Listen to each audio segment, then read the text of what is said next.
unë natyrisht që nuk do të hyj në detaje të diskutimeve në këtë mbledhje, por megjithatë do të përpiqem që të adresoj qëndrimin e lëvizjes vetëvendosje në raport me situatën aktuale.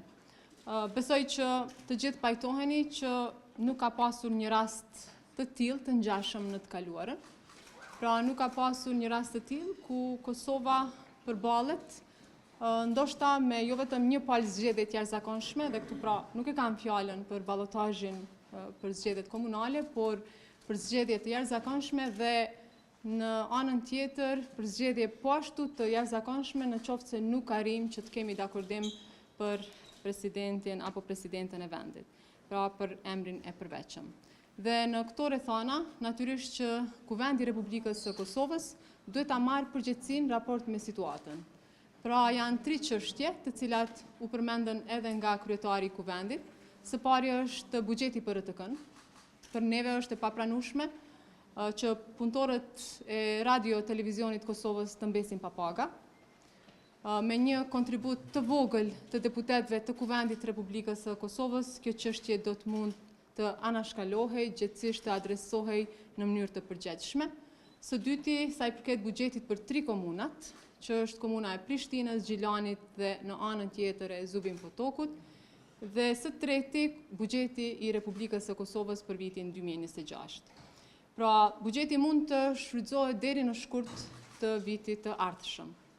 Dhe në qoftë se nuk ka një buxhet tjetër të miratuar, nuk do të mund të ketë shfrytëzim të buxhetit më shumë se shkurti i vitit të ardhshëm. Dhe tash nëse ne do të përballemi me rrethanat e zgjedhjeve edhe në vitin tjetër, nuk do të kemi as buxhet për organizimin e zgjedhjeve të jashtëzakonshme në vitin e ardhshëm. Pra, kur ne ta zëm nuk mund të bijem dakord për emrin e presidentit apo presidentes. Prandaj, në vend të përplasjeve politike, unë sot pash kapriço politike, pash qasje destruktive nga ana e përfaqësuesve apo edhe nënkryetarëve tjerë të Kuvendit të Republikës së Kosovës.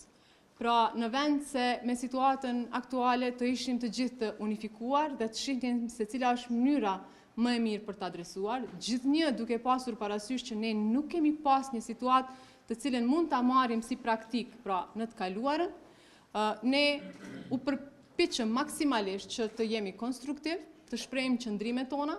Ne kuptojmë që asnjëherë në të kaluarën s'janë themeluar trupat e Kuvendit të Republikës, pra komisionet parlamentare, as të përhershme as funksionale, pa pasur votim qeverisë, sepse rendi i gjërave do që së pari të konstituohet Kuvendi e pastaj të votohet qeveria, po në rrethanën kur nuk është votuar qeveria dhe ne ende nuk e dim se cili do të jetë veprimi i presidentës, sepse atë do ta shohim në takimin e nesëm të thirrur nga presidentja, pra të paktën sot është dashur që të ketë vullnet të dëshmuar politik për t'i tejkaluar bashkërisht këto çështje.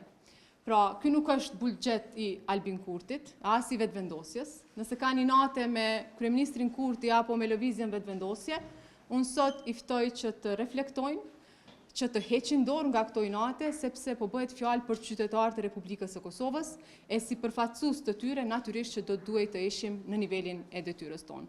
Prandaj më vjen keq për sjelljen e tyre. Ne as nuk imponuam një seancë, sepse ne kemi pasur mundësi ta zëm me votën e kryetarit dhe të 3 nënkryetarëve, do të bëhej shumica për votim. Megjithatë, ne nuk mendojmë që kjo është forma e duhur, por është dashur që të jemi të unifikuar në raport me situatën në të cilën ndodhemi. Pra, edhe një herë, në vend të qasjes konstruktive, ne sërish u ballafaquam me destruktivitet e atë e kemi parë që nga 15 prilli i këtij viti.